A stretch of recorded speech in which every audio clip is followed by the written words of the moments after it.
News on தமிழின் express நியூஸிற்கு உங்களை வரவேற்பது கோபாலகிருஷ்ணன்.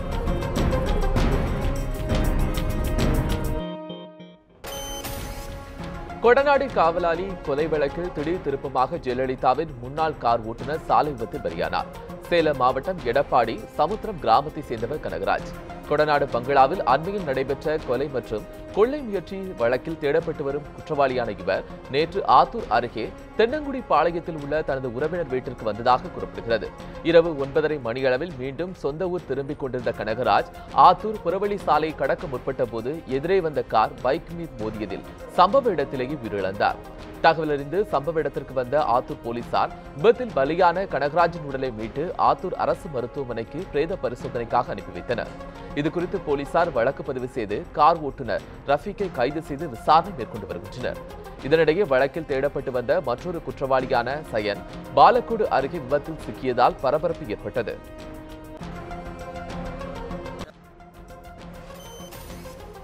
சென்னை ராயப்பேட்டையில் உள்ள அதிமுக தலைமை அலுவலகத்தில் தொண்டர்களிடையே மனுக்கள் பெறப்பட்டு வருகிறது. அதிமுக அமைச்சர்கள் மற்றும் நிர்வாகிகள் தொண்டர்களிடம் மனுக்களை பெற்று வருகின்றனர். அதிமுகவின் வளர்ச்சி மற்றும் எதிர்கால செயல்பாடுகள் குறித்து தொண்டர்களிடம் கருத்துக்களை அறியும் வகையில் கடந்த திங்கட்கிழமை முதல் மனுக்கள் பெறப்பட்டு வருகிறது.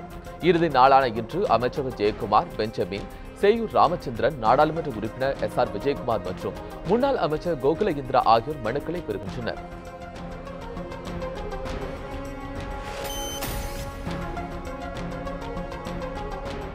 தொண்டர்களிடம் மனுக்களை பெற்ற பின் செய்தியாளர்களுக்கு பேட்டியளித்த நிதியமைச்சர் ஜெயக்குமார், முதலமைச்சர் பதவி O பன்னீர்செல்வத்திற்கு தான் என கூறிய செம்மலைக்கு கடும் கண்டனம் தெரிவித்தார்.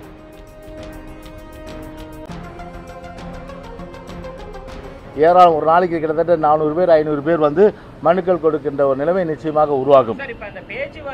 It's a beginning stage.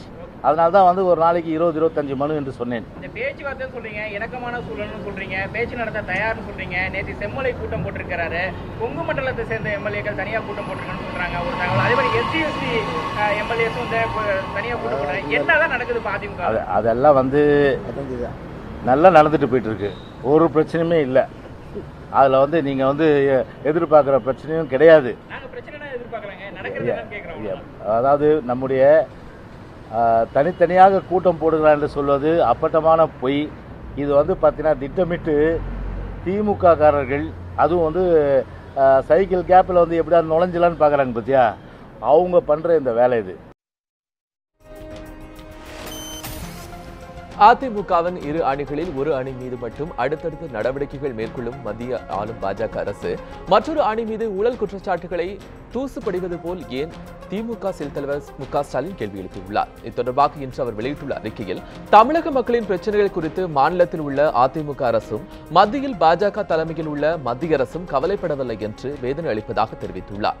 சுதந்திரமாக நேர்மையாக செயல்பட வேண்டிய வருமான வரித்துறை, அமலாக்கத்துறை, CBI போன்ற அமைப்புகள் ஒரு கட்சியை உடைப்பதற்கும் இணைப்பதற்கும் மத்திய அரசு திட்டமிட்டு பயன்படுத்தி வருவது போன்ற சந்தேகம் தமிழகத்தை பொறுத்தமட்டில் நாளுக்கு நாள் அதிகரித்து வருவதாகவும் மு.க. ஸ்டாலின் தனது அறிக்கையில் தெரிவித்துள்ளார்.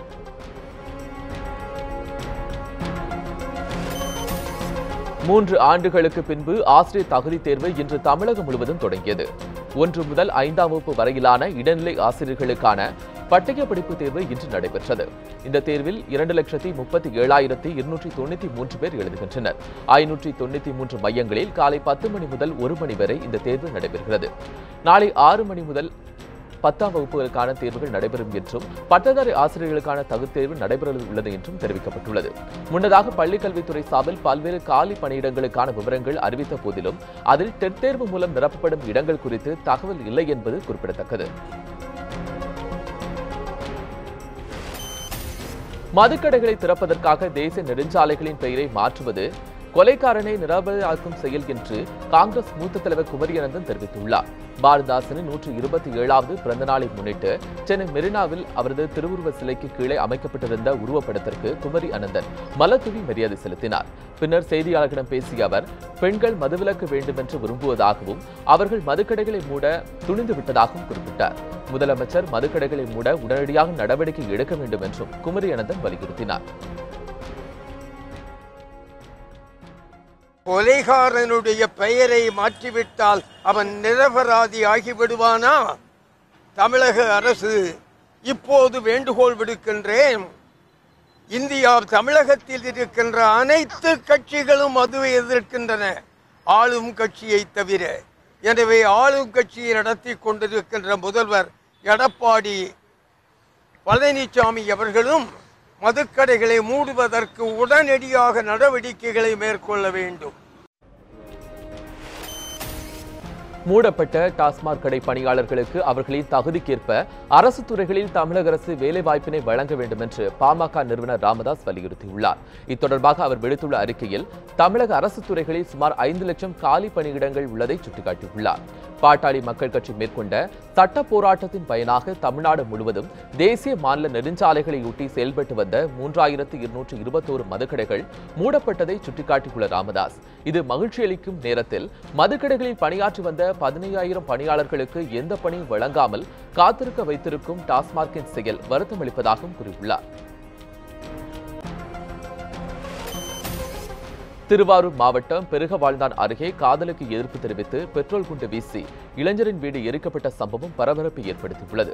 பாம்புகாணி கிராமத்தை சேர்ந்த மனோஜ்குமார் என்பவருக்கும் அருகில் உள்ள கர்ணாவூரை சேர்ந்த ஐஸ்வர்யா என்ற பெண்ணிற்கும் காதலித்து வந்ததாக கூறப்படுகிறது. இருவரும் திடீரென்று தலைமறைவாகிவிட்ட நிலையில் பெண்ணின் பெற்றோர் பெருகவாழ்ந்தான் போலீசில் புகார் தெரிவித்தனர். இருப்பினும் பெண் கிடைக்காததால் ஆத்திரமடைந்த அவரது தந்தை சாம்பசிவம் மனோஜ்குமாரின் வீடு மற்றும் அவரது பெரியப்பா வீட்டில் பெட்ரோல் குண்டுகளை வீசியதாக கூறப்படுகிறது. இதனால் இரு வீடுகளும் முழுவதுமாக எரிந்து நாசமானதில் 10 லட்சம் ரூபாய் வரை இழப்பு ஏற்பட்டுள்ளதாக பாதிக்கப்பட்டவர்கள் புகார் தெரிவித்துள்ளனர்.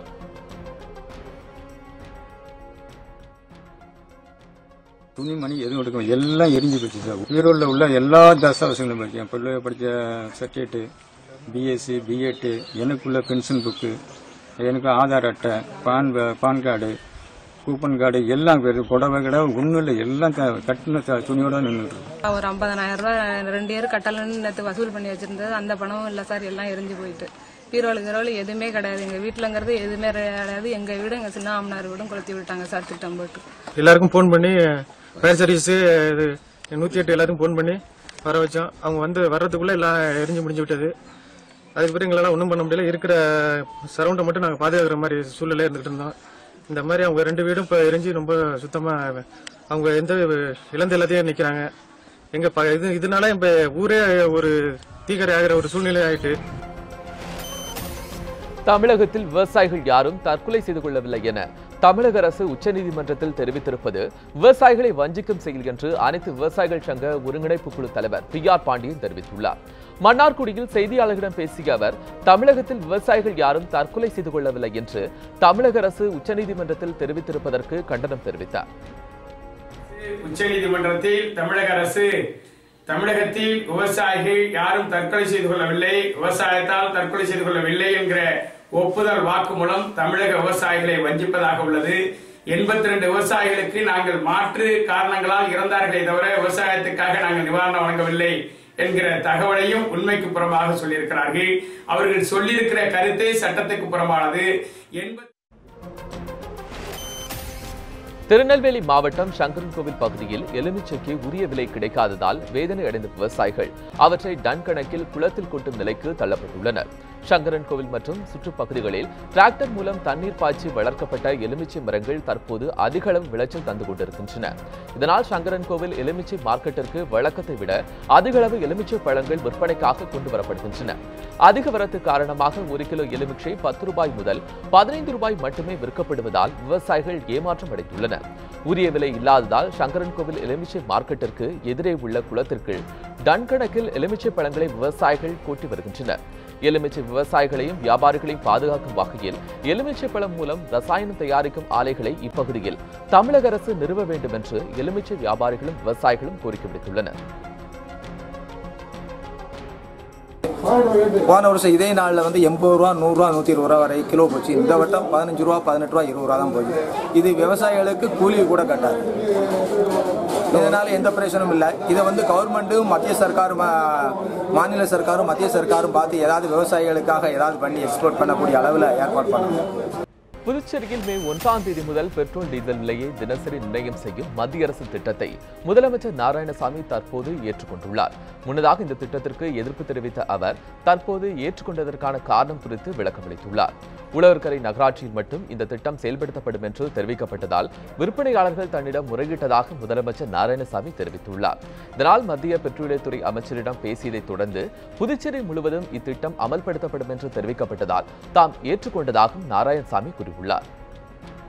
நாங்கள் உழவர்கரை மட்டும் செய்யல, புதுச்சேரி மாநிலம் முழுவதுமாக செய்கிறோம் என்று அவர்கள் வாக்குறுதி அளித்திருக்கிறார்கள். அதன் அடிப்படையில் பெட்ரோலியம் விநியோகம் செய்கிறவர்கள் ஏற்றுக்கொண்டார்கள்.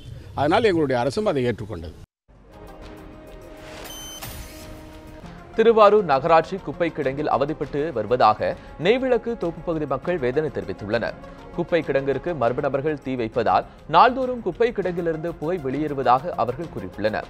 மேலும் மக்காத குப்பைகள் பிரிக்கப்படாமல் ஒன்றாக கொட்டப்படுவதால் துர்நாற்றம் வீசி வசிக்க முடியாத நிலை உள்ளதாக நெய்விளக்கு தோப்பு பகுதி மக்கள் புகார் தெரிவித்துள்ளனர். மேலும் குப்பை மேட்டிற்கு அருகிலேயே மயானம் உள்ளதால் அதிலிருந்து புகை வெளியேறி நுரையீரல் தொடர்பான பிரச்சனைகள் இப்பகுதி மக்களுக்கு ஏற்படுவதாக கூறப்படுகிறது. குப்பை கிடங்கால் பாதிப்பு ஏற்படாதவாறு சீரமைக்கவோ குப்பை கிடங்கை வேறு இடத்திற்கு மாற்றவோ திருவாரூர் நகராட்சி முன்வர வேண்டும் என்று அப்பகுதி மக்கள் கேட்டுக் கொண்டுள்ளனர். புகை தாங்க முடியல, மூச்சு திணறு, கொசு வேற நிறைய அலையுது, தூங்க முடியல, வேற மூஞ்சில எல்லாம் கொசு கடிக்குது. யாருக்கிட்ட போய் சொல்றேன்?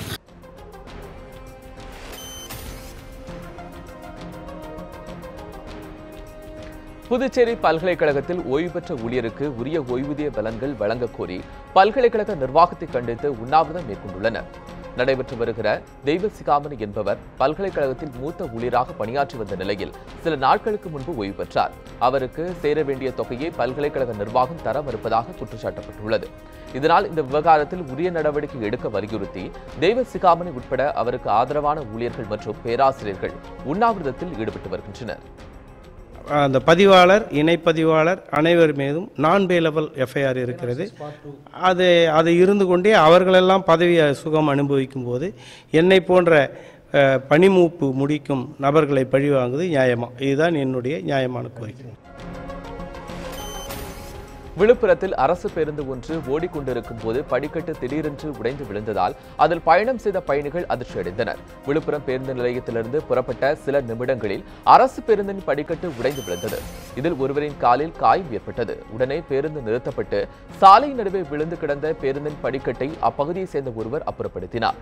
இந்த சம்பவத்தை நேரில் பார்த்த நியூஸ் 7 தமிழ் நேயர் ஒருவர் அதனை தனது செல்போனில் படம் பிடித்து அனுப்பியுள்ளார். அந்த காட்சிகளை தற்போது பார்க்கலாம்.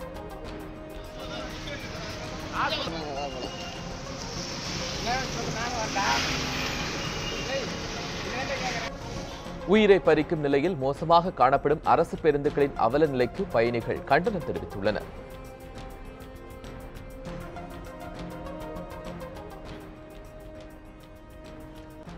இந்த ஓடும் பேருந்தில் படிக்கட்டு உடைந்து விழுந்த சம்பவத்தை நேரில் படம் பிடித்து அனுப்பிய நம்முடைய நியூஸ் 7 தமிழ் நேயர் பிரகாஷ் நம்முடைய தொலைபேசி இணைப்பில் இருக்கிறாங்க.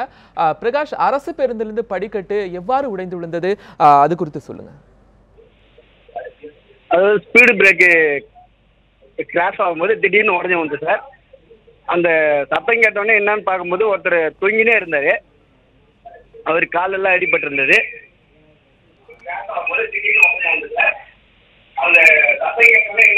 அது வீடியோ எடுத்துட்டு அந்த பஸ் நோக்கி போனோம் சார். அது ஜெயங்கொண்டம் வண்டி ரூட் வந்து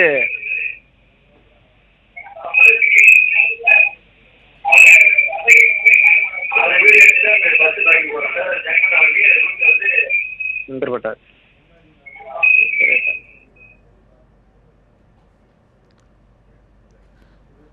பிரகாஷ், திடீரென்று அந்த படிக்கட்டு உடைந்து விழுந்ததால் அந்த பேருந்தில் பயணம் செய்த அந்த பயணிகளுடைய மனநிலை எப்படி இருந்துச்சு? யாருக்காவது காயம் ஏற்பட்டுச்சா? அவருக்கு கீழே வந்தோடனே அவர் அடுத்த செகண்டே காலில் அடிபட்டது சார். இதனால ஒரு பயங்கரமாக காலை அடிபட்டு கெட்டு போயின்னு இருக்கும்போது அவரும் ஒரு போக்குவரத்து ஊழியர் தான் சார். போக்குவரத்து ஊழியர் நான் கான்டாக்ட் அவர் மீடியா எடுக்கும்போது அவர் பேச மறுத்துட்டாரு. அவர் மானு போயிட்டார் சார்.